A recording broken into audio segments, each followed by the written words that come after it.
haie arrière, dans la cale du Knarr Griffe du Loup, reposaient que les trésors de la dernière expédition. Des pièces d'Aix, argent arrachées au monastère de Northumbrie, des coupes des or provenant d'Aix, églises pillées, des gemmes issues des coffres des rois. Pendant 3 lunes, sa troupe avait semé la terreur sur les rivages anglo-saxons, et à présent, ils rentrèrent chez eux chargés de riches butins, 32 guerriers endurcis par les combats, loyaux jusqu'à la mort. Chacun rêvait de retrouver la chaleur du foyer pour affronter El Iverse, entouré de sa famille et du respect de son clan. Enfin. Mais Ingjald ne pensait ni à elle, argent, ni au confort hivernal. Des aspirations plus élevées le tourmentaient. Ingjald voulait surpasser son père. Non pas seulement imiter ses exploits, mais les éclipser, devenir une légende de son vivant. Cette expédition N était que un prélude. Les projets du Jarl étaient bien plus ambitieux. Il rêvait de marcher jusqu'à Miklagarde de Hesse, emparé des trésors des empereurs byzantins, une gloire qui survivrait à des siècles. Gunvald le Blanc, vieux pilote qui avait servi le père d'Ingjald Hesse, approcha sans hâte de son chef. Le visage ridé de elle, ancien, trahissait une inquiétude. Il cachait ordinaire au jeune guerrier. « Chef, regarde le ciel », dit Gunvald, pointant l'horizon de ses doigts osseux. Des nuages étranges s'amoncellent. Je n'ai rien vu de tel en 50 années de mer. Ingjald leva la tête à contre-cœur. En effet, à ouest, le ciel se couvrait un vert sombre inaccoutumé. Les nuages semblaient rouler et ondoyer, comme si les aurores boréales dansaient en plein jour, alors que le crépuscule n'était pas proche. « Et la mer !» reprit Gunvald, se penchant vers le bord. « Regarde comme elle change !» Ingjald plongea son regard dans la houle profonde. Le vieil homme avait raison. Habituellement gris-bleu, les Mdasse, les eaux de la mer du Nord prenaient le même reflet verdâtre que le ciel. Des éclats étranges y vibraient, comme si des torches allumaient et s'éteignaient loin sous la surface. Superstition, Gunvald, coupa sèchement Ingjald. Tu vieillis, tes peurs obscurcies sur ton esprit. Ce n'est qu'un jeu de lumière et rien de plus. Mais le vieux pilote n'était pas rassuré. Non, chef, c'est un signe. Les esprits de la mer sont en colère. Peut-être devrions-nous changer de route et éviter ces îlots. Ingjald cracha rageusement dans la mer. Les esprits de la mer. Tu parles comme une vieille femme, Gunvald, toujours à radoter. Nous sommes des hommes du Nord, fils des Odins. Ni tempête ni ombre ne nous arrêteront. Cap sur les fjords comme ordonné. Non loin de là, plusieurs jeunes guerriers s'affairaient au cordage. Svein le Roux, et fils du forgeron un village voisin et novice des longues expéditions, écoutait avec intérêt la conversation des chefs. À ses côtés, travaillait Kolbjorn le charpentier, vieux marin dont Avis était presque aussi respecté par Ingjald que les conseils de Gunvald. « Kolbjorn, que penses-tu de ces nuages ?» demanda Svein en désignant le ciel. Le marin se redressa, scrutant longuement l'horizon. Son visage serein ne trahissait aucune émotion, mais un œil exercé aurait vu ses mâchoires se crisper. « Jay a vu bien des tempêtes, Svein, » répondit-il lentement. « Dans la mer d'Eir, il est arrivé de subir des ouragans qui engloutissèrent les navires comme des brindilles. Au large du Groenland, j'ai navigué parmi des icebergs hauts comme des monts, mais cela jamais encore. On dirait que le ciel est un malade. Et si était vraiment un signe, murmura Svein, baissant la voix malgré lui. Kolbjorn haussa les épaules. Signe ou non, il faut écouter le chef. Il nous ramènera et nous irons où il conduira. À la poupe du Knarr, parmi les ballots de butin, étaient installés les guerriers car les plus aguerris de la troupe. Tous étaient un homme de mer, aguerris à ses humeurs changeantes. Pourtant, aujourd'hui, même les plus hardis ressentaient une obscure angoisse.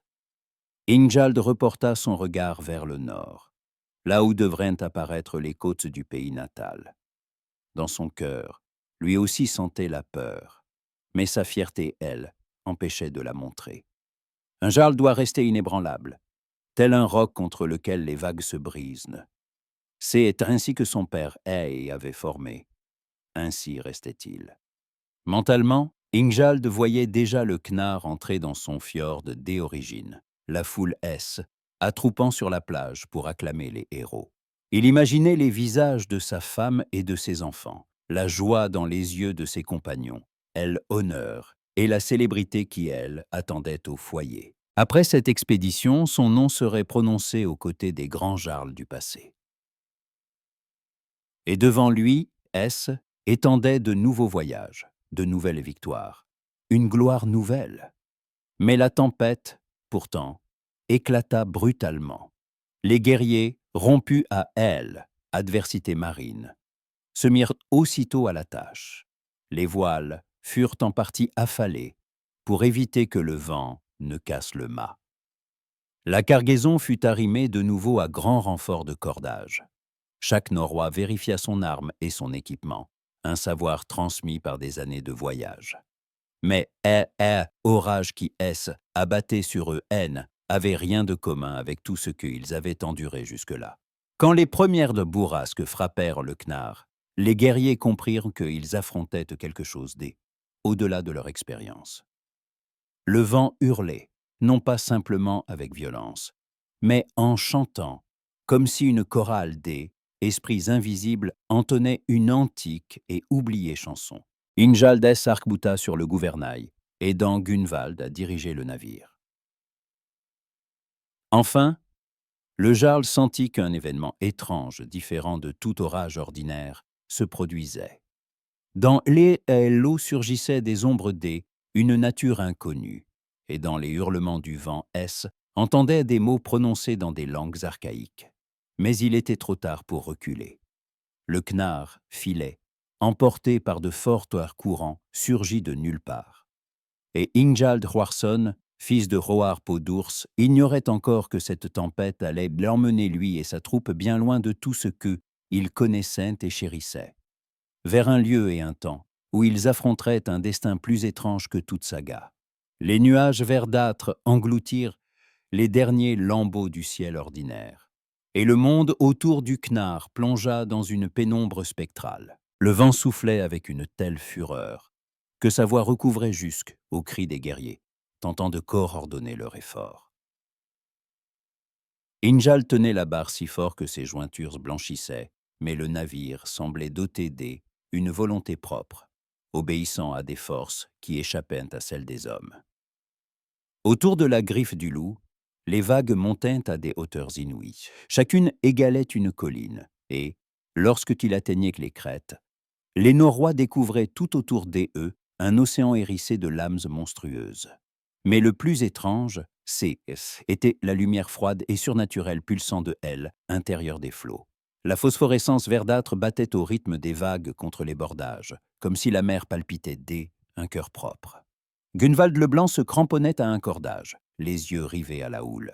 Le vieux pilote distinguait dans les profondeurs ce que les autres ignoraient. Des silhouettes passaient là-dessous, impossibles à confondre avec poissons ou bêtes marines. Leurs mouvements étaient trop réfléchis, trop déterminés, comme si elles escortaient le navire dans sa folle traversée. « Chef !» hurla Gunvald, couvrant la tempête. « Regarde là-haut, il y a quelque chose !» Ingjald osa détourner le regard du gouvernail et fixa la mer. Ce qu'il y vit glaça son cœur, espace un instant. Là, le reflet prenait la forme une carte constellée de villages inconnus. Svein le roux, cramponné au mât, poussa soudain un cri désignant la proue du navire. Là où dansaient habitudes les vagues ordinaires, LEOS enroulait en une spirale énorme. Un maelstrom se formait droit devant eux, impossible à éviter. Mais ce n'était pas un tourbillon ordinaire. Ses parois brillaient du même vert spectral, et au centre bâillait une obscurité abyssale. Parfois de cette gueule jaillissaient des langues de feu étranges, qui éclairaient que une lueur spectrale et sans chaleur. Kolbjorn le charpentier se fraya un passage jusqu'à Ingjald, agrippant à tout ce que il pouvait. Aile et froid tordaient que le visage habituellement impassible du marin. « Ce n'est pas une tempête, chef !» cria-t-il. « C'est autre chose. » La mer ouvre une porte. « Une porte ?» répéta Ingjald, mais ses mots furent emportés par une nouvelle rafale. Bjarki Main de Fer, le plus fort et le plus intrépide des guerriers, poussa alors un râle de terreur. Il fixait la mer et y voyait le reflet une bourgade en flammes. Parmi les flammes couraient des silhouettes revêtues des habits de leur clan, mais leurs visages étaient encrispés de douleur et de colère. « C'est notre village !» hurla Bjarki. « Il brûle, mais comment est-ce possible? Nous sommes ici. » Mais la mort ne tarda pas. Le Knarr pénétra dans le tourbillon et le monde autour des Nordiques changea au-delà de toute reconnaissance. Les parois de la spirale S élevaient au-dessus d'eux, eux comme les murs un immense temple, et dans leur épaisseur scintillaient des images de temps et de lieux différents. Ingjald voyait des batailles encore à venir, des navires aux constructions inconnues, des hommes vêtus de tissus époque future. Au centre même du tourbillon, le temps semblait suspendu. Le Knarr flottait dans l'air, entouré un mur haut et de lumière. Les guerriers sentaient leur corps s'alléger, comme si l'essence même de leur être commençait à changer. La dernière vision des Nordiques fut une explosion de lumière, une intensité telle qu'elle aurait pu aveugler les dieux. Le son qui accompagna cette clarté ressemblait au cri de 1000 mouettes. Mais les mouettes criaient quant aux 2 voix humaines, criant le nom de chaque guerrier à bord. Les ténèbres engloutirent les Vikings, et le Knarr, griffe du loup, disparut dans le tourbillon du temps, emportant ses passagers vers un destin écrit dans des runes, qui, n'existait pas encore. Ingjald reprit conscience du froid de haut de mer sur son visage. Sa tête éclatait de douleur, un bourdonnement persistait à ses oreilles, comme un écho du fracas de la tempête inouïe. Le jarl se redressa lentement sur les coudes, regardant autour de lui.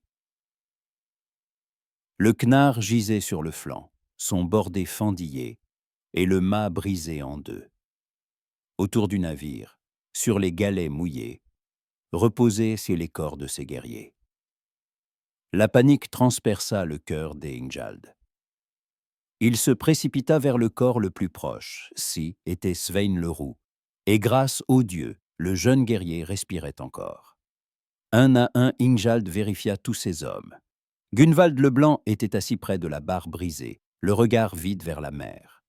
Kolbjorn le charpentier tentait arrêter le sang une blessure au front. Bjarki Main de Fer se relevait lentement, appuyé sur sa hache puissante.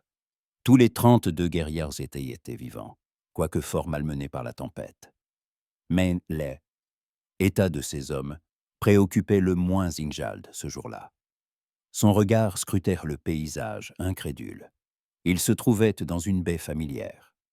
Ingjald connaissait chaque pierre, chaque contour du rivage. Était la baie où se dressait son village natal, mais le village avait disparu. À la place des maisons en bois, des granges, des quais, la rive était envahie une forêt dense.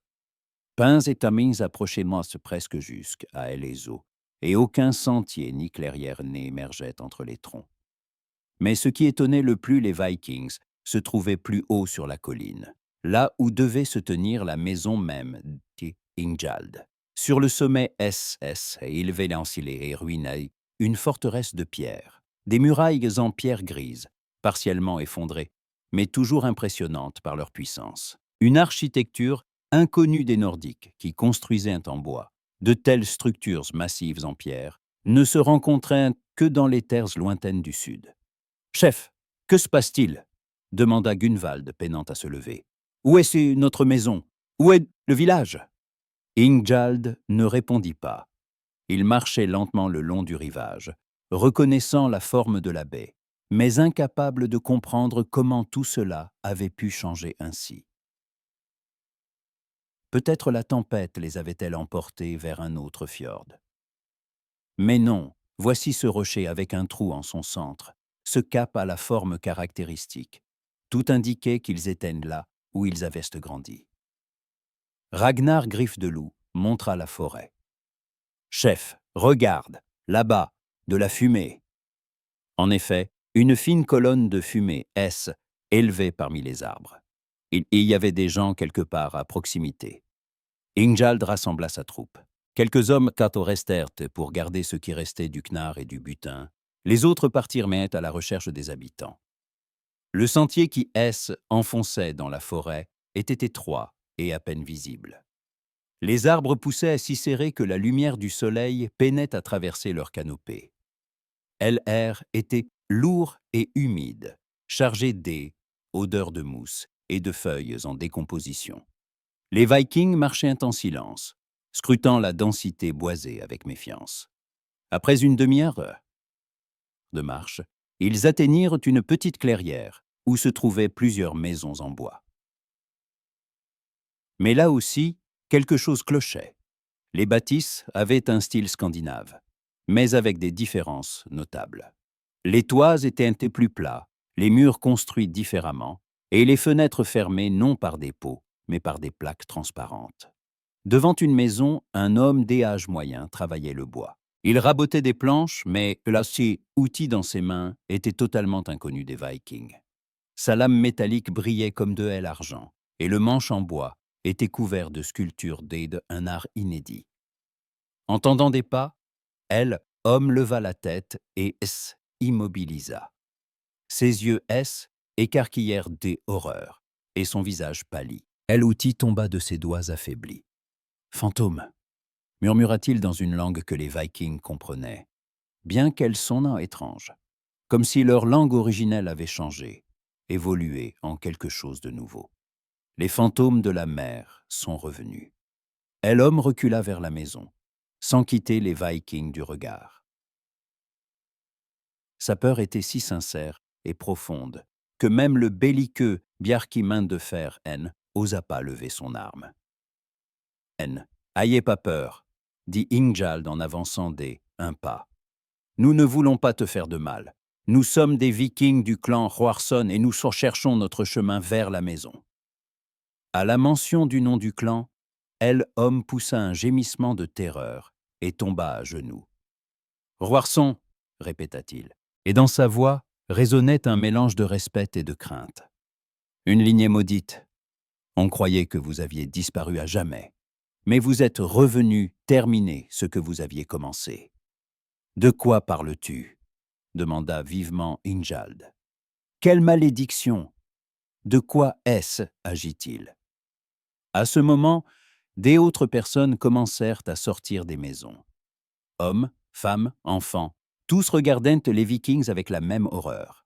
Leur habillement différait de ce que les Nordiques connaissaient. Les tissus étaient plus fins et variés en couleurs, les coupes plus complexes. Nombreux étaient les hommes imberbes, ce qui paraissait très étrange.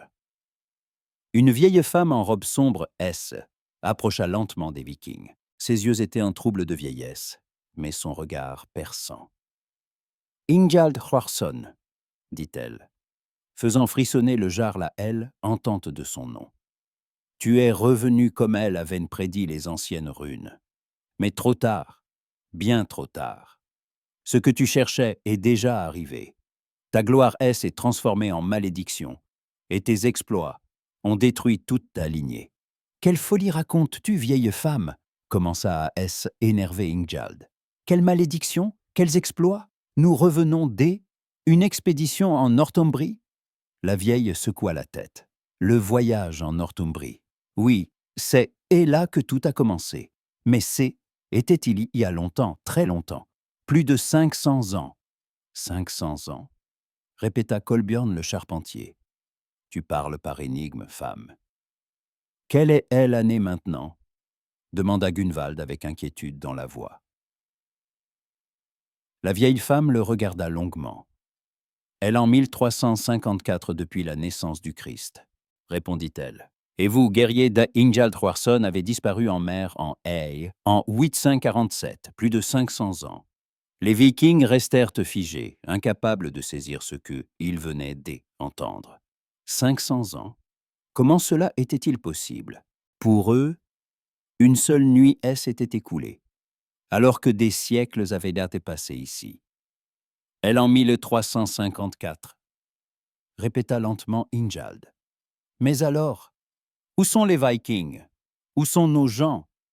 Il n'y a plus de Vikings, déclara la vieille femme. Votre temps est révolu. Les derniers pillards de la mer ont disparu il y a plus de 300 ans.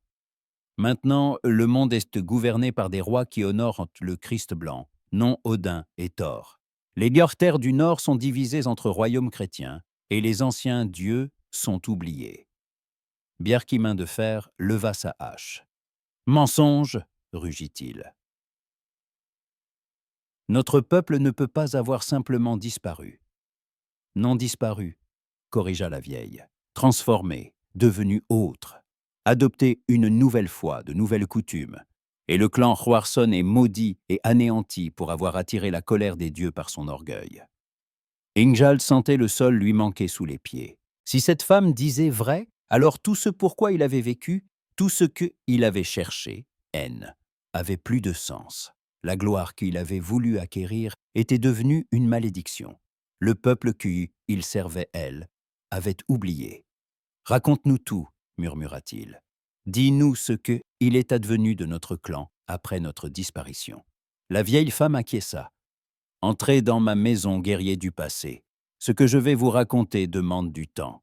Préparez-vous à entendre une vérité plus douloureuse que n'importe quelle lame. » À contre-cœur, les Vikings la suivirent dans une maison basse en bois.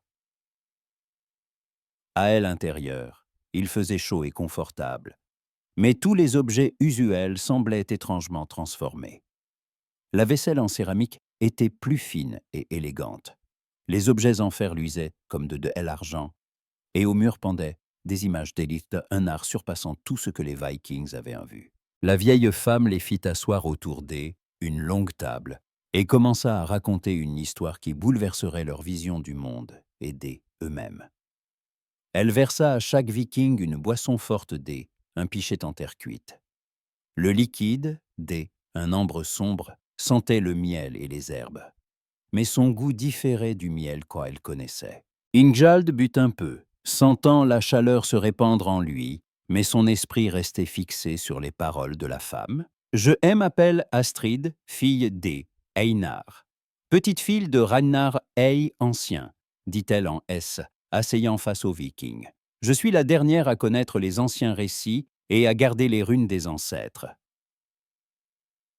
Dans mes veines coule le sang de nombreuses lignées, y compris celle des Hroarsson. » À ces mots, Ingjald se redressa, une étincelle espoir brillant dans ses yeux. « Tu es de notre parenté ?» demanda-t-il. « Oui, mais lointaine. Après la malédiction qui frappa votre lignée, les femmes et enfants survivants se dispersèrent dans autres clans. Ils cachèrent que leurs origines, changèrent de nom, voulurent oublier le passé. Mais certains transmirent en secret les savoirs de génération en génération. » Astrid se leva et s'approcha un grand coffre en bois dans un coin. En sortant un rouleau de cuir, elle le déroula sur la table. Les Vikings virent des runes tracées sur la peau tannée, avec certains symboles leur inconnus. « Ceci est la saga de la fin des Hroarsson, » dit Astrid. « Elle fut écrite par le skald Thorlief le Sage 10 ans après votre disparition. Écoutez et retenez. » Elle commença à chanter une voix monocorde comme faisaient les anciens conteurs. Chaque mot frappait l'esprit des Vikings comme un coup de marteau sur une enclume. Après la disparition du Knarr d'Ingjald dans les profondeurs marines, la lignée fut laissée sans chef. Les frères d'Ingjald, Eirik et Thorgeir, se disputèrent l'héritage. Chacun se prétendait digne du titre de jarl, rassemblant des partisans. Le clan se scinda en deux, et la guerre fratricide éclata. Ingjald serra les poings, connaissant leur fierté et ambition. Il redoutait que sans lui, ils ne s'entendent pas. Pendant que les fils d'Iroar s'entretuaient, leurs ennemis unirent. Le jarl Aéric le Sanglant, à qui leur père avait autrefois tranché la main en combat, mena une armée puissante.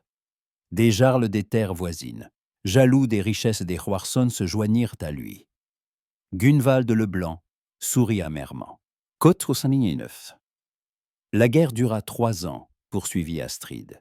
Dès à bord, la chance fut aux filles des Earroar. Éric défait l'armée d'Éric le Sanglant à la bataille du Gué de Pierre, et Tordier brûla la flotte de leurs alliés. Mais ils ne purent jamais s'unir contre le véritable ennemi. Les Vikings écoutaient, retenus par la peur. La fin arriva soudainement, dit la conteuse. Éric le Sanglant corrompit Olaf le traître au service de Tordier. En pleine bataille décisive, Olaf frappa son maître dans le dos. Torgier tomba, et ses troupes prirent la fuite. Bjarki Main de Fer frappa la table du poing. « Traître! Si j'avais été là, je l'aurais déchiré à main nue. » Éric tenta de venger son frère, sans succès. Elarmédée, Éric le Sanglant, assiégea le dernier refuge des Hroarsson sur l'île du Loup. Le siège dura 2 mois. Quand la nourriture et l'ail et l'eau finirent, Éric mena le combat final. Astrid s'interrompit un instant, regardant les visages emplis de colère, de chagrin et de désespoir. « Il combattit comme un berserker », continua-t-elle. La chronique dit qu'il tua 20 guerriers avant de tomber, mais sa mort fut vaine. Éric le Sanglant ordonna exécution de tous les hommes du clan, y compris les garçons de plus de 10 ans. Les femmes et enfants furent vendus en esclavage ou distribués comme butin de guerre. Ingjald ferma les yeux, sentant son monde effondrer. Tout ce pourquoi il avait vécu, ce qu'il estimait précieux, avait conduit à la destruction de sa famille. Mais ce n'est pas tout, ajouta Astrid. Après la victoire, Éric le Sanglant ordonna d'effacer toute trace des Hroarsson. Leurs noms furent rayés des sagas, leurs tombes profanées, et leurs armes fondues. Il voulait qu'il ne reste même pas souvenir des eux.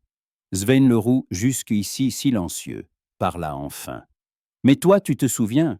Tu nous racontes chialim leur histoire. » Astrid hocha la tête. « Tout le monde n'a pas oublié. Certaines filles infâmes ont préservé les récits secrètement. Elles les transmirent à leurs filles, puis à leurs petites-filles. C'est ainsi que je les connais. Mais nous sommes peu nombreux, et nos connaissances sont partielles. » Elle déroula un autre parchemin. Il montrait des runes formant un motif complexe.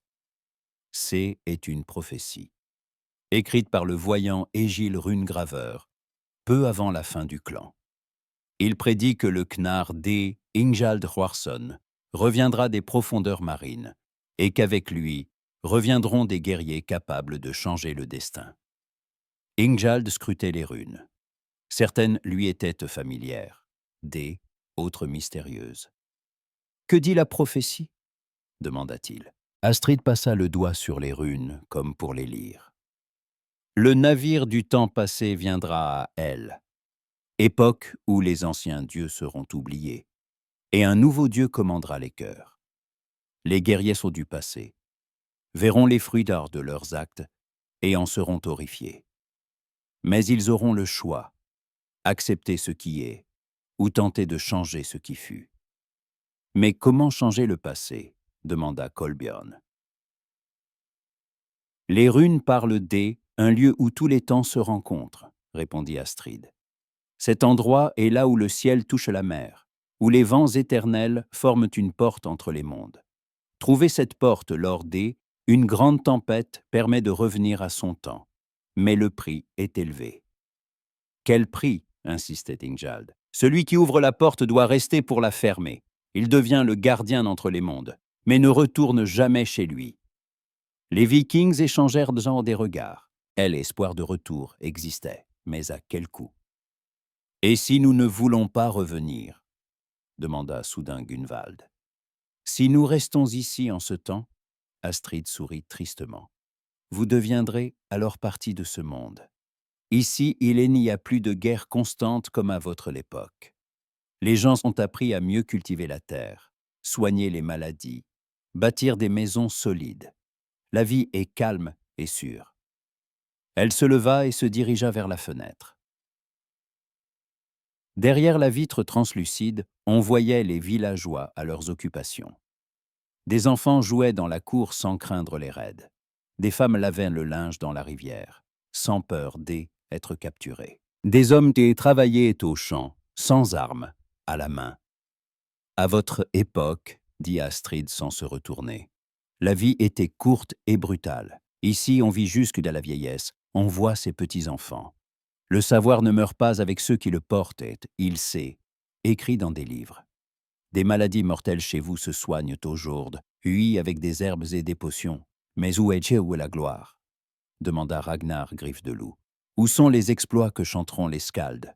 Astrid se tourna vers lui. La gloire est ailleurs. Dans le soin une bonne récolte, la construction une maison solide, éducation des enfants. Tous les exploits ne se passent pas sur le champ de bataille. Ingjald resta silencieux, méditant ces paroles. Le monde avait changé, mais pas comme elle espérait. Sa quête de gloire avait conduit à la perte de sa lignée. Ici, dans ce futur étrange, les gens vivaient sans guerre, ni peur constante de la mort. « Montre-nous ce qui est devenu de nos terres », demanda-t-il enfin. Astrid acquiesça.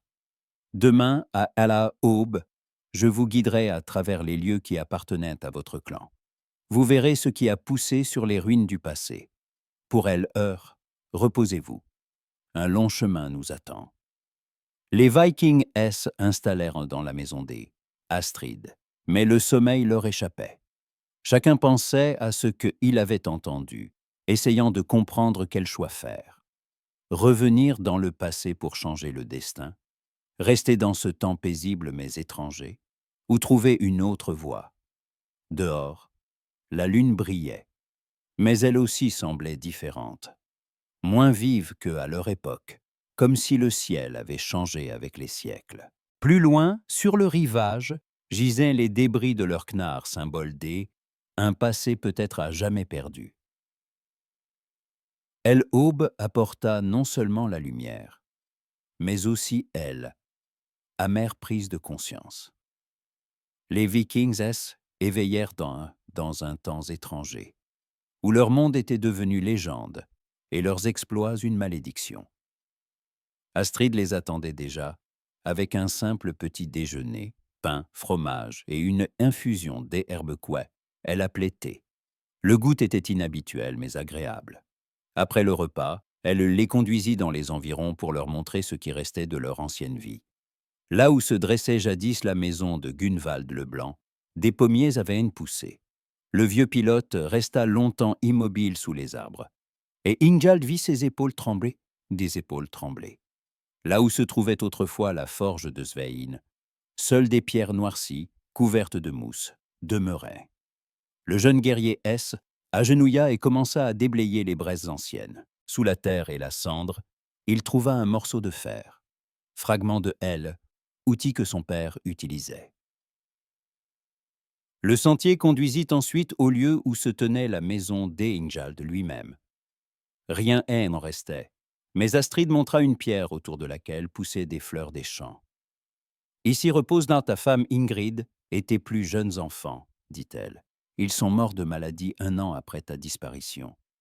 Eric voulait les protéger, mais ne trouva même pas de guérisseur. » Ingjald se tint devant la tombe, incapable de parler. Ingrid était son amour, son soutien, la raison de ses retours de campagne. Et les enfants, petits Sigurd et Eina, avaient même pas eu le temps de connaître ce que serait le monde. Le village où Astrid les mena après leur exploration des lieux anciens était calme et paisible. Les hommes travaillaient dans les champs, récoltant avoine et orge. Les femmes filaient, tissaient, préparaient le repas. Les enfants jouaient en sécurité, ignorant ce qu'était un raid ou mort subite. Gunvald arrêta près une maison, où sur le perron, une vieille femme raccommodait un filet de pêche. En ses traits, il reconnut quelque chose. La forme de ses yeux, le profil de son nez. « Comment appelles-tu, bonne femme » demanda-t-il. Ingborg, fille des Olaf, répondit-elle en levant les yeux. Et vous, qui êtes-vous? Vos vêtements sont étranges, et vous parlez comme les gens des anciens chants. Astrid murmura à Gunvald, c'est ta petite fille, la fille de ton fils Olaf, qui a survécu et a été adoptée par un autre clan. Gunvald frissonna. Devant lui se tenait son propre sang, la continuité de sa lignée. Une femme vivant dans un monde sans menace constante, où elle on pouvait asseoir tranquillement sur le perron et mener une vie pacifique. « Je suis ton grand-père, murmura-t-il. Gunvald le Blanc, fils de Thorgrim. » Ingborg, elle, examina, puis ses yeux s'agrandirent d'étonnement. « Grand-père Gunvald, mais tu t'es noyé en mer il y a bien des années. Ma mère me parlait de toi, disant que tu étais le meilleur pilote de toute la région. » Gunvald agenouilla près du perron. « Raconte-moi ta vie, petite. Comment vivez-vous dans ce monde ?» Ingborg parla alors.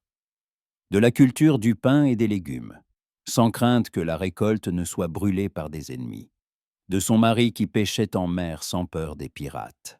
Des enfants apprenant à lire les runes et compter, et pas seulement à manier les armes. » Pendant que Gunvald échangeait avec sa petite-fille, les autres guerriers rencontraient aussi les habitants. Svein le Roux découvrit qu'un forgeron local employait des méthodes métallurgiques que Hélène aurait jamais imaginées.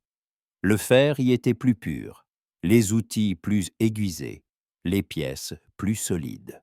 « Apprends-moi », demanda Svein au forgeron, un homme d'âge moyen à elle, Herbon. « Que sais-tu faire ?» répondit le forgeron. Svein montra comment on forgeait les épées à son époque, pliait le métal, trempait la lame. Le forgeron écouta avec intérêt, puis montra ses techniques. Au fil des siècles, les hommes avaient beaucoup appris. « Si tu restes, dit le forgeron, je apprendrai tout ce que je sais. Jot est une fille à marier. Un bon artisan lui fera un bon époux. » Svein rougit et regarda la jeune fille qui aidait son père. Elle avait une beauté tranquille, née une vie sans peur ni privation. Quand elle lui sourit, le jeune viking sentit son cœur battre plus vite. Kolbjorn le charpentier parlait avec des pêcheurs locaux. Leurs bateaux étaient plus grands et robustes que ceux qu'il connaissait, les filets plus fins et résistants. Surtout, la mer était sûre. Personne n'attaquait les pêcheurs, ni ne volait leur pêche. « À ton époque, expliqua un pêcheur, la mer était infestée de brigands. Chaque sortie pouvait être la dernière. Aujourd'hui, on peut s'éloigner loin du rivage sans craindre pour sa vie. » Kolbjorn acquiesça, comprenant que ce monde était vraiment meilleur. Ici, on pouvait vivre en paix sans garde d'armes. Même Bjarki Main de Fer, le plus guerrier des compagnons, trouva quelque chose d'attrayant. Les hommes ne restaient pas oisifs. Ils construisaient des maisons, creusaient des routes, asséchaient des marais. Le travail physique était dur, mais portait sa propre gloire. Bjarki aida à déplacer un arbre tombé barrissant un ruisseau. Sa force étonna les villageois, et leur reconnaissance le toucha. Sa puissance, auparavant admirée seulement au combat, servait désormais à créer. Le soir venu, les Vikings se rassemblèrent dans la maison d'Astrid. Tous étaient remplis d'émotions, chacun voyant une possible nouvelle vie. Gunvald fut le premier à rompre le silence. « J'avais une petite fille ici, dit-il. Est une femme bonne, avec ses enfants. Je pourrais, elle, aider, lui apprendre ce que je sais. » Svein hocha la tête. « Moi, je pourrais être forgeron. Les artisans ici savent plus que nous. Et il y a une fille que j'aime. » Kolbjorn parla aussi.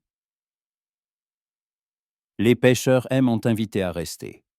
Ils disent qu'ils ont besoin d'un marin expérimenté. Et la mer est tranquille ici, pas comme dans notre temps. » Un à un, les guerriers racontaient ce qui les attirait dans ce monde étrange. Il n'y avait plus la menace constante de la mort. On pouvait faire des projets, élever des enfants en sécurité, travailler la terre ou un métier, sans craindre les raids. Ingjald les écoutait et sentait sa troupe se dissoudre sous ses yeux. Ceux qui avaient juré de le suivre jusqu'à la mort étaient prêts à rester dans ce temps étranger. « Mais quel est notre devoir ?» demanda-t-il. « La vengeance contre nos ennemis est l'honneur de notre lignée ?» Gunvald le regarda tristement. « Chef, notre lignée est morte. 500 ans se sont écoulés. Nos ennemis sont aussi morts depuis longtemps. À quoi bon venger de la cendre? Mais nous pouvons tout réparer, insista Ingjald. Astrid par l'aider un moyen de revenir. Nous pouvons changer le passé, sauver nos proches. Et si nous aggravions tout? Objecta Kolbjorn. Et si notre intervention causait encore plus de malheur? Astrid, silencieuse jusqu'à présent, parla enfin. Chacun doit faire son choix. Personne ne peut décider pour un autre. Mais souvenez-vous, le temps coule comme une rivière. Tenter de changer son cours peut provoquer une crue, qui emportera tout sur son passage. Ingjald se leva et sortit. Il devait être seul pour réfléchir. En 500 ans, le monde S était amélioré. Les gens y vivaient plus longtemps et en paix. Ces guerrières voyaient en cet avenir une chance de bonheur qu'ils n'avaient jamais connue dans leur rude d'époque. Mais le Jarl ne pouvait oublier les visages de sa femme et ses enfants. Il ne pouvait se pardonner que son absence ait causé la ruine de sa lignée. Dans son âme brûlait toujours le feu de la vengeance, le désir de réparer les erreurs passées. De retour dans la maison, il vit que ses hommes S étaient divisés. La moitié voulait rester et commencer une nouvelle vie. L'autre moitié voulait tenter de revenir, malgré les dangers. Pour la première fois de sa vie, Ingjald Hroarsson faisait face à un choix court. Il ne pouvait trancher par la force. 3 jours passèrent et la division S accentuait. Gunvald passait son temps avec sa petite fille, aidant aux tâches et racontant aux enfants les histoires du passé lointain. Svein travaillait à la forge, maîtrisant de nouvelles techniques et regardant de plus en plus la fille du maître. Kolbjorn réparait les filets et apprenait la navigation locale. Mais Ingjald restait tourmenté.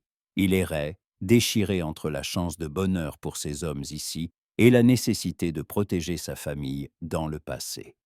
Ce jour-là, Astrid, elle, appela. Elle, ancienne gardienne, paraissait inquiète, ses rides plus marquées que d'habitude. « Ingjald, je dois te dire toute la vérité sur la prophétie, dit-elle à huis clos. Ce que je t'ai dit n'était qu'une part de la vérité. Quelle autre vérité caches-tu? Se méfia le Jarl. Astrid sortit un autre parchemin, couvert de runes anciennes. Ce rouleau semblait plus vieux et les runes y étaient gravées au feu, non tracées à elle encre. C'est la dernière prophétie d'Egil Runegraveur, expliqua-t-elle. Elle écrivit juste avant sa mort, sachant la fin proche. Écoute bien. Elle lut une voix tremblante. Le navire du temps passé apportera un choix. Mais le chemin du retour ouvrira uniquement quand Ciel et Asmer ne feront plus que lors une grand orage du siècle. Celui qui ouvrira la porte du temps devra rester gardien d'entre les mondes, pour que autres traversent. Ingjald fronça les sourcils. Tu, a déjà dit. Quelle est la nouvelle vérité? Astrid retourna le parchemin. De autre côté, autre rune plus ancienne. Mais il y a un autre chemin, poursuivit-elle. Si le gardien n'est un sang lié aux 2 temps, les portes resteront ouvertes. Passé et futur se mêleront et aucun monde ne sera plus le même. Qu'est-ce que ça signifie? Demanda Ingjald.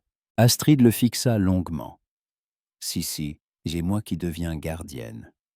Liée à ton époque et à celle-ci, alors les portes entre les âges resteront ouvertes à jamais. Les hommes pourront voyager entre les temps. Et en quoi est-ce mauvais? Elle secoua la tête. Imagine les guerriers de ton époque dans ce temps paisible, ou les savoirs d'ici aux mains des hommes d'Ak autrefois. Le monde pourrait changer de façons imprévisibles. Les guerres deviendraient plus cruelles, ou au contraire, certaines inventions sauveraient 1000 vies. Ingjald resta pensif. Chaque adoption apportait possibilités et dangers. Peut-on savoir quand viendra cette grande tempête? demanda-t-il. Astrid acquiesça. Les signes apparaissent déjà. Hier, les pêcheurs ont vu un comportement étrange chez les oiseaux marins. Ils volent différemment, leurs cris sont bizarres. Ce matin, j'ai vu des nuages verdâtres à l'horizon. Les mêmes nuages qui nous ont menés ici, comprit Ingjald. Oui, la grande tempête revient tous les 100 ans. Elle approche. À cet instant, un villageois paniqué entra. Astrid, à elle aide. Des cavaliers en armure arrivent. Ils cherchent que les fantômes de la mer. Le visage D. Astrid pâlit. Les descendants D. Eirik le sanglant. Ils ont appris votre arrivée. Ingjald bondit. Combien sont-ils? El homme altait. Beaucoup.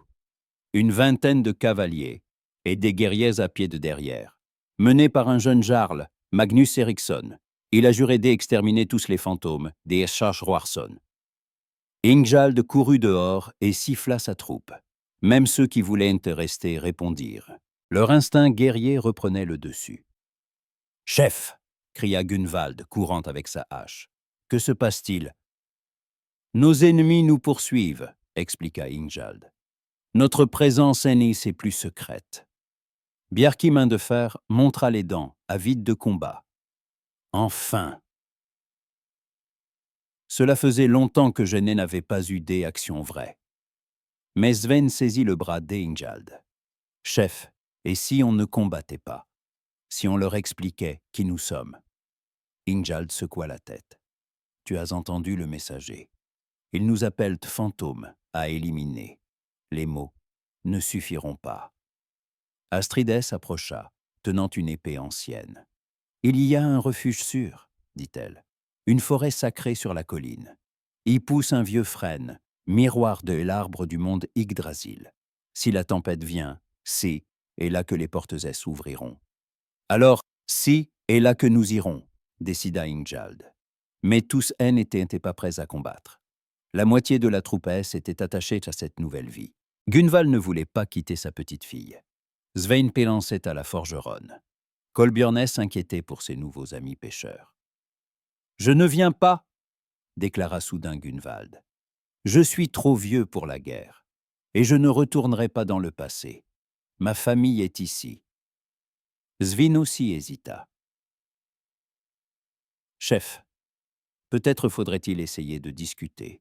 Nous n'avons fait de mal à personne. » Ingjald sentait son clan se déchirer, mais il n'avait pas de temps pour convaincre.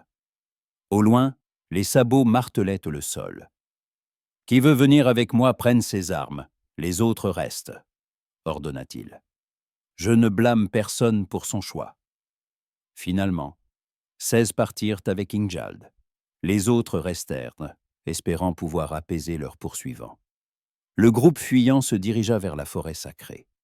Astrid les guida par des chemins secrets qu'elle connaissait depuis enfance. Derrière eux, il ne restait en ceux qui étaient devenus presque frères, mais avaient en choisi une autre voie. En montant la colline, Ingjald se retourna. De la poussière s'élevait dans le village en contrebas. Les poursuivants étaient arrivés. Le jarl priait les dieux pour que ceux restés en bas ne souffrent pas. La forêt sacrée était un lieu extraordinaire. Un vieux frêne dominait la clairière. Ses branches effleuraient les nuages. Autour de lui, des autres vieux arbres poussaient, et des pierres gravées de runes étaient disposées entre les troncs. « Ici réside une puissante magie, » dit Astrid. Ce lieu était sacré bien avant l'avènement du christianisme. C'était là que nos ancêtres communiquaient avec les dieux.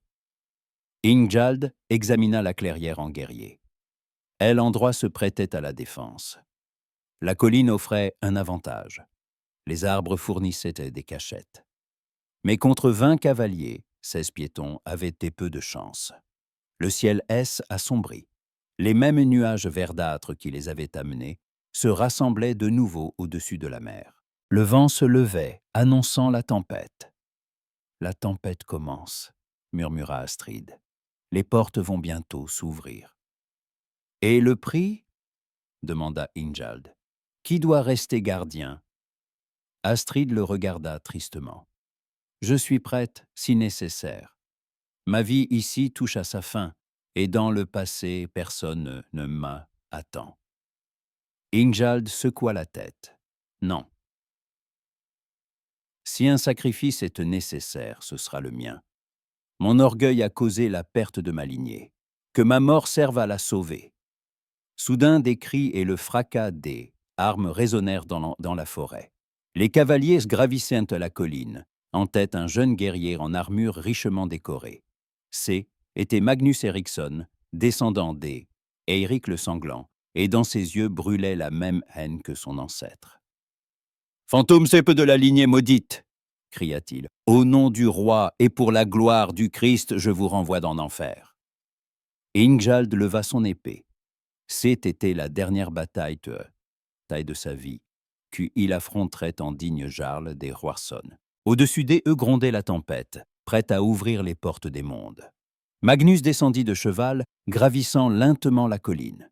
22 guerriers en cotte de mailles et casques le suivaient, armés d'épées et de lances.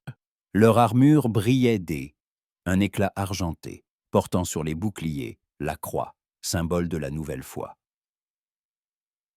Ingjald se tint au pied du vieux frêne, entouré de 16 guerriers fidèles. Bjarki main de fer serrait sa hache, Ragnar griffe de loup bandait son arc. Kolbjorn, le charpentier, resserrait la poignée de son épée.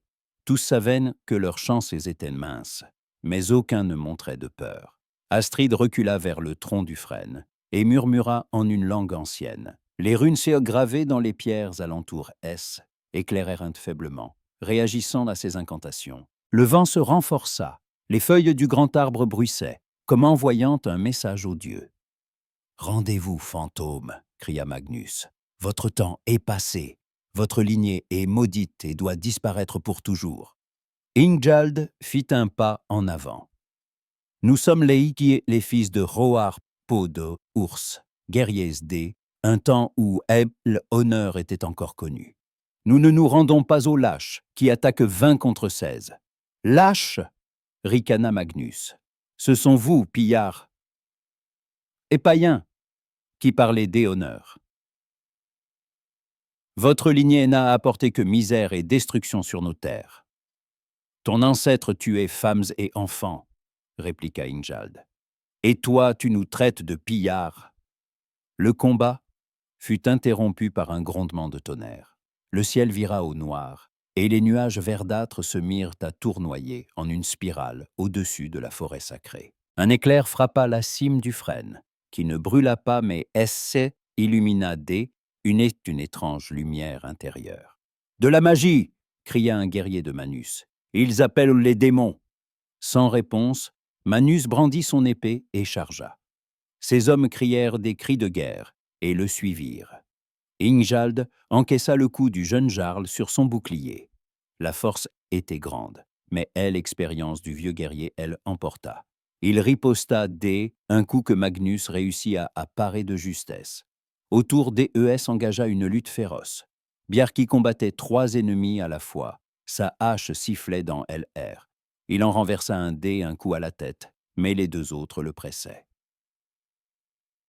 Ragnar décocha 3 flèches avant que les assaillants N arrivent à portée. Touchant leur cible, elles ne blessaient que superficiellement. Ragnar sortit alors son épée pour se battre en corps à corps. Kolbjorn se battait dos à un arbre, empêchant d'être encerclé. Son épée dansait entre les coups de 2 adversaires. L'expérience maritime des combats sur pont et instables lui servait à présent dans la terre inégale de la forêt. Mais le nombre jouait contre eux. 1 à 1, les guerriers d'Ingjald étaient blessés. Thorkel Agile tomba, une lance plantée dans la poitrine. Hakon le Gris reçut un coup d'épée à l'épaule et ne pouvait plus tenir son bouclier. Ingjald continuait de combattre Magnus. Le jeune jarl était fort et rapide, mais inexpérimenté. Ingjald lui infligea une longue blessure à la main, le sang coulant sur le pommeau de et épée ennemie. À ce moment, la tempête atteignit son paroxysme. Le vent hurlait si fort qu'il était dur de tenir debout. Les éclairs illuminaient que le champ de bataille une lumière fantomatique. Le vieux frêne brillait de plus en plus intensément, et d'étranges ombres dansaient dans ses branches.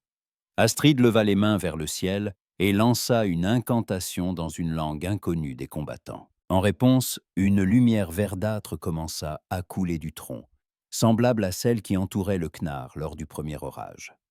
Les runes sur les pierres, s'enflammèrent.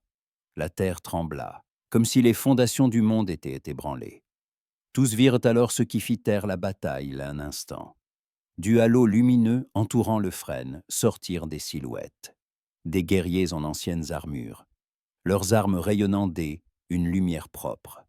Leurs visages étaient étaquins familiers aux Vikings, leurs ancêtres, depuis longtemps partis dans au-delà. Hroarpo d'Ours, père d'Eingjald, menait cette armée spectrale. Sa hache brûlait un feu froid. Ses yeux étincelaient de colère.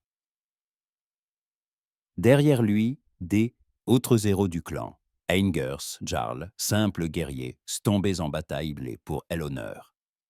Mais Magnus eut aussi des alliés des morts. De autre côté de la forêt, apparaissaient des spectres en armure chrétienne. À leur tête, Eirik le Sanglant, ennemi des Roirsson. Sa main autrefois tranchée était restaurée, tenant une épée ardente. Le combat prit une toute autre dimension. Vivants et morts affrontaient, passés et présents se heurtaient dans la forêt sacrée, et elle, issue, y déterminerait le sort non seulement des combattants, mais du monde entier. Ingjald vit son père affronter Eirik. Le choc de leurs armes couvrait même le tonnerre. Les étincelles embrasaient l'herbe, mais les flammes éteignaient sous la pluie battante. Bjarki reçut l'aide du spectre de son grand-père, le légendaire berserker Thorolf. Ensemble, ils repoussèrent leurs ennemis, semblant invincibles. Astrid cria à Ingjald par-dessus le fracas. « Les portes ouvrent, il faut choisir. Revenez maintenant ou restez à jamais. » Ingjald leva les yeux. Les nuages verdâtres formaient un gouffre, au centre duquel ouvrait un abîme sombre, familier de son premier voyage. C'étaient les portes du temps, aspirant tout autour. Magnus, surpris, hésita. Ingjald en profita pour lui porter un coup à la poitrine.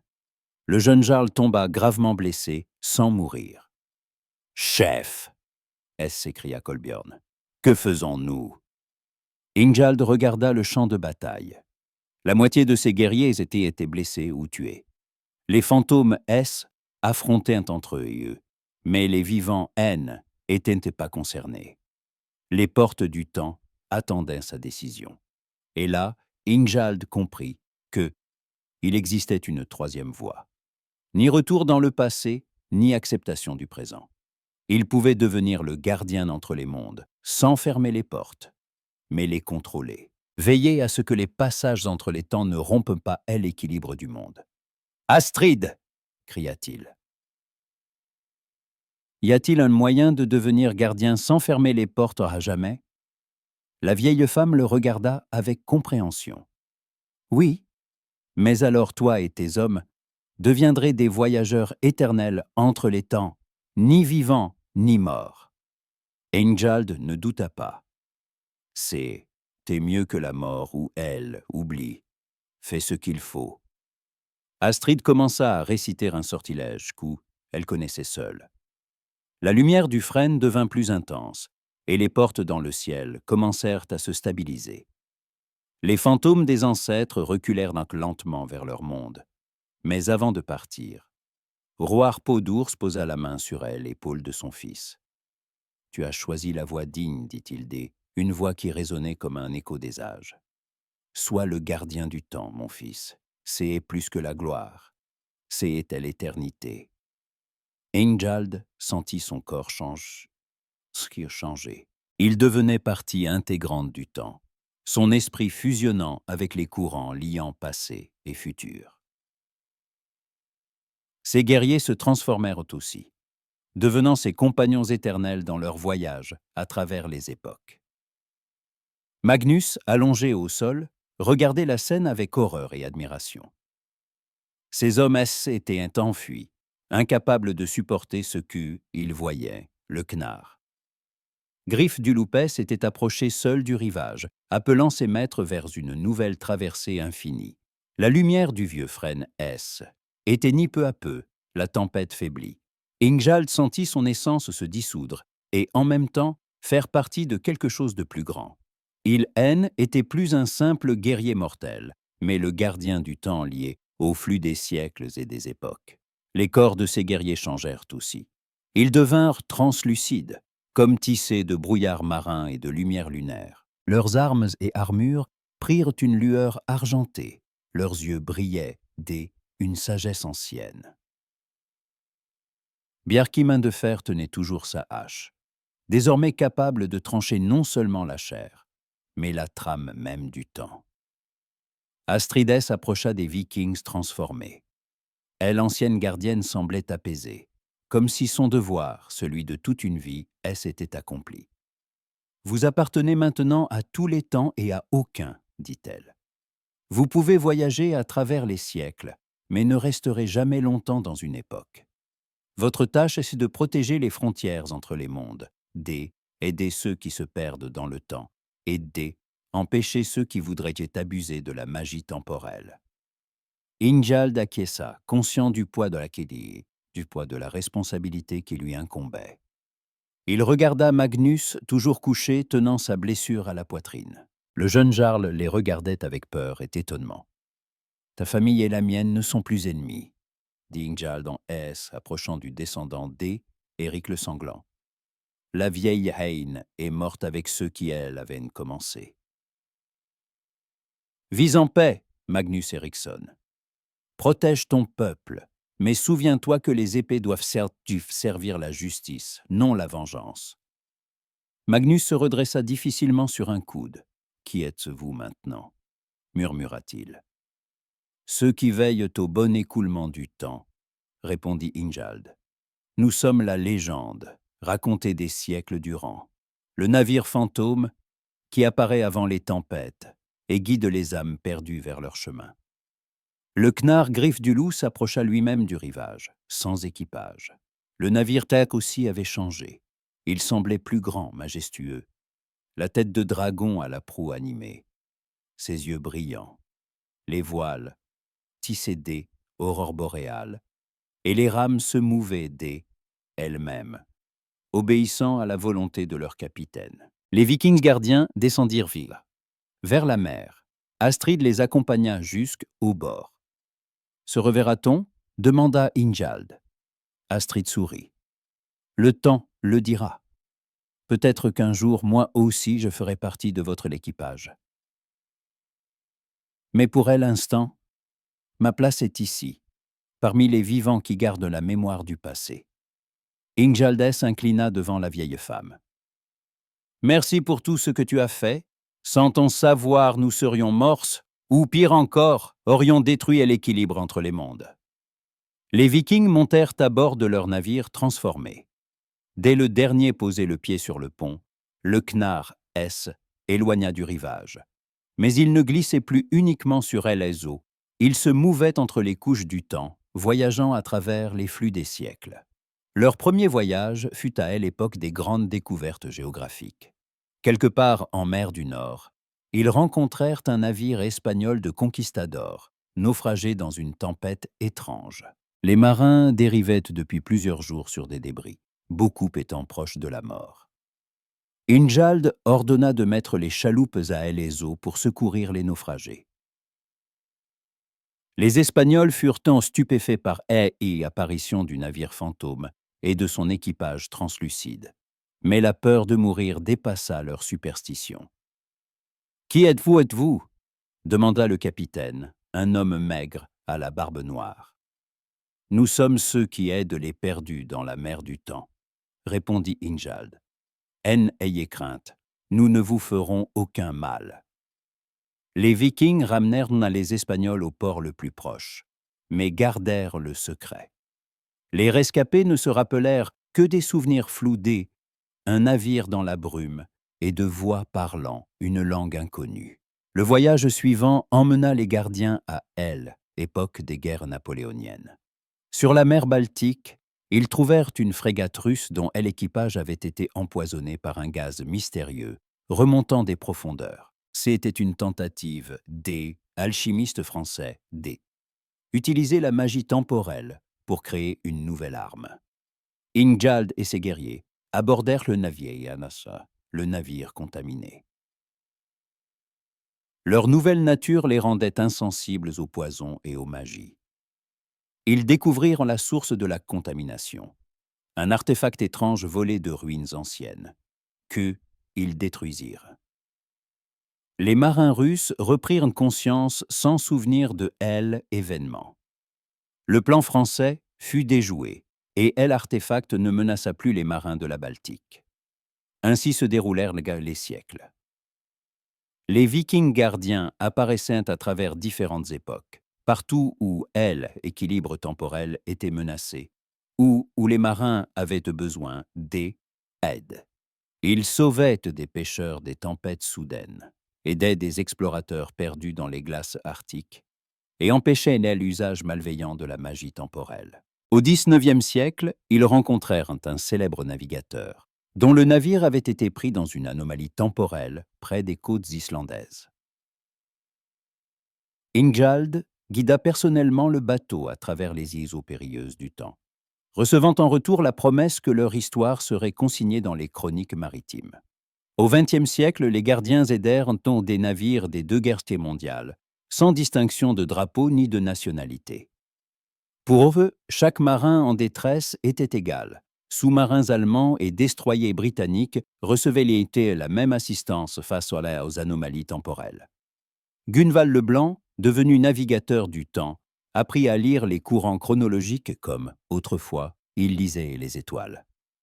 Bjarki Main de Fer devint le protecteur des faibles à travers toutes les époques. Ragnar Griffe de Loup devint le gardien des ballades et légendes maritimes, veillant à ce que l'histoire ne soit pas altérée par les voyageurs du temps.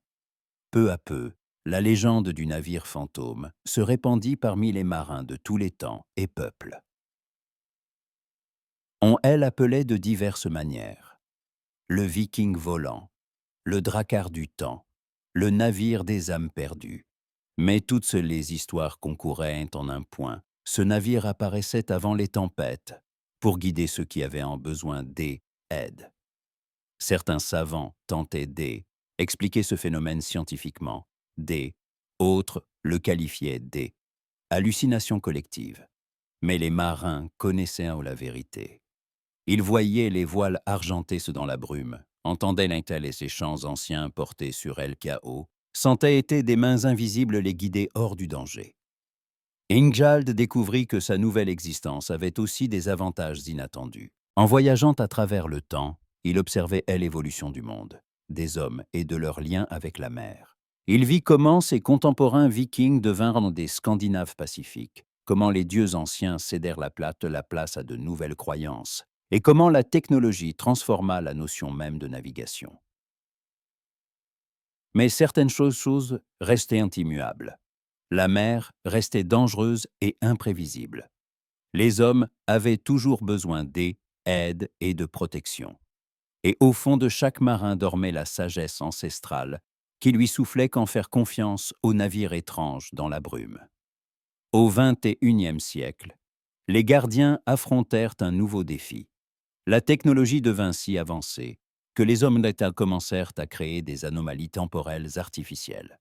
Ingjald et son équipage durent veiller à ce que ces expériences ne menaçassent pas la réalité. Ils apparaissaient sur les navires scientifiques, menant des recherches risquées, ramenaient les vaisseaux perdus dans le temps à leur époque, et parfois intervinrent plus fermement face à ceux qui tentaient. Utiliser la magie temporelle pour conquérir ou changer l'histoire.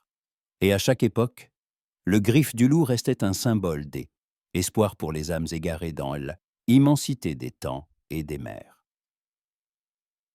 Les Vikings, jadis en quête de gloire et d'or, avaient trouvé bien plus l'immortalité dans la mémoire des générations et la possibilité éternelle de servir la justice. Ingjald Roarson n'était plus simplement un jarl un clan. Il était une légende. survivant au siècle, un gardien protégeant la mer et le temps tant que durerait le monde. Et est en cela que il trouva la gloire que il cherchait, bien différente de celle qu'il avait imaginée.